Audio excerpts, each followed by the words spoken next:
এই যে আজকের থেকে আগামী দিনে ভোটে যাওয়া পর্যন্ত খুবই একটি গুরুত্বপূর্ণ সময়, কিন্তু ওনারা সকলেই বলছেন নির্বাচনকালীন এই প্রাক নির্বাচনকালীন সময়টাতে অনেক ধরনের দুর্যোগের আশঙ্কা ওনারা করছেন এবং সেটাকে মোকাবেলা করার জন্য যে রাজনৈতিক নিষ্পত্তি দরকার বা যেই রাজনৈতিক সংহতি দরকার, সরকারের যে সক্ষমতা দরকার, নির্বাচন কমিশনের যে দৃশ্যমান পদক্ষেপ দরকার, সেগুলি ওনারা দেখে উঠতে পারছেন না এবং সেই নাগরিক সংশয়, নাগরিক আতঙ্ককে দূর করার জন্য ওনারা এই সমস্ত প্রশাসন, সরকারের অন্যান্য অঙ্গ, নির্বাচন কমিশন এবং আইন রক্ষাকর বাহিনীর আরও দৃঢ় পদক্ষেপ প্রত্যাশা করছেন এবং এটাকে রাজনৈতিক সমর্থনের ভিত্তিতে আনতে হবে।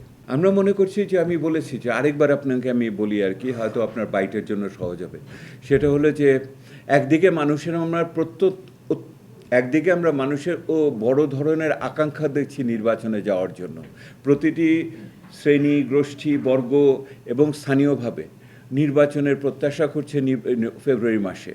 আবার একই রকমভাবে সেই মানুষটিই বলছে যে নির্বাচন হওয়ার না হওয়ার আশঙ্কা অনেক বড় ধরনের রয়েছে এবং যদি সেই নির্বাচন হয়ও সেটা সুষ্ঠু, গ্রহণযোগ্য, অংশগ্রহণমূলক হবে কি না তাতেও তার সংশয় রয়ে গেছে এবং এই সংশয়গুলো সে প্রকাশ করছে এইভাবে যে রাজনৈতিক সহিংসতা বাড়ার আশঙ্কা রয়েছে, রাজনৈতিক সমঝোতা এখনও সম্পূর্ণভাবে হয়নি বলে সে মনে করে এবং সেইটা নির্বাচনের ফলাফলেও প্রতিফলিত হতে পারে।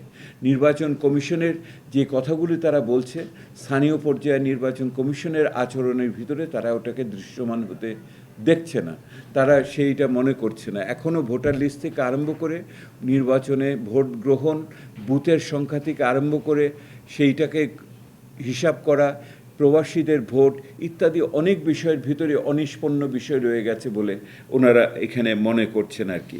সেই ক্ষেত্রে এই আজকের দিন থেকে নির্বাচন পর্যন্ত সময়কালে আরও বলিষ্ঠ ভূমিকা চাচ্ছেন ওনারা সরকারের পক্ষ থেকে। সরকারকেও রাজনৈতিকভাবে নিরপেক্ষভাবে ওনারা দেখতে চাচ্ছেন, যেটার ব্যাপারে ওনারা এখনও নিশ্চিত না বলে ওনারা বলছেন এবং তার সাথে সাথে নির্বাচনকে আরও দৃঢ় ভূমিকায় সক্ষমতা প্রদর্শন করতে হবে। আইন প্রয়োগকারী সংস্থা, পুলিশ প্রশাসন এবং একই সাথে সেনাবাহিনীকে ওনারা আরও কার্যকরভাবে মাঠে দেখতে চাচ্ছেন। যদি ফেব্রুয়ারিতেই নির্বাচন হয় তাহলে সময় আছে আর মাত্র 2 মাস, আর নাগরিকদের যে সংখ্যা যে এটি এমন হতে পারে, তো এটি কি 2 মাসের মধ্যে কাভার করা সম্ভব? এটার নাগরিকরা যেটা বলেছেন সেটা হলো যেহেতু সময় খুব সংকীর্ণ, তাহলে সময় শেষ হয়ে আসছে, তাহলে এই পদক্ষেপগুলো নেওয়ার প্রয়োজন আগামীকাল থেকেই এবং এই পদক্ষেপগুলো নেওয়ার ক্ষেত্রে আরও যদি দেরি করে সরকার, তাহলে এই সমস্যাগুলো আরও ঘনীভূত হবে। এইটা সরকারকে অনুভব করতে হবে।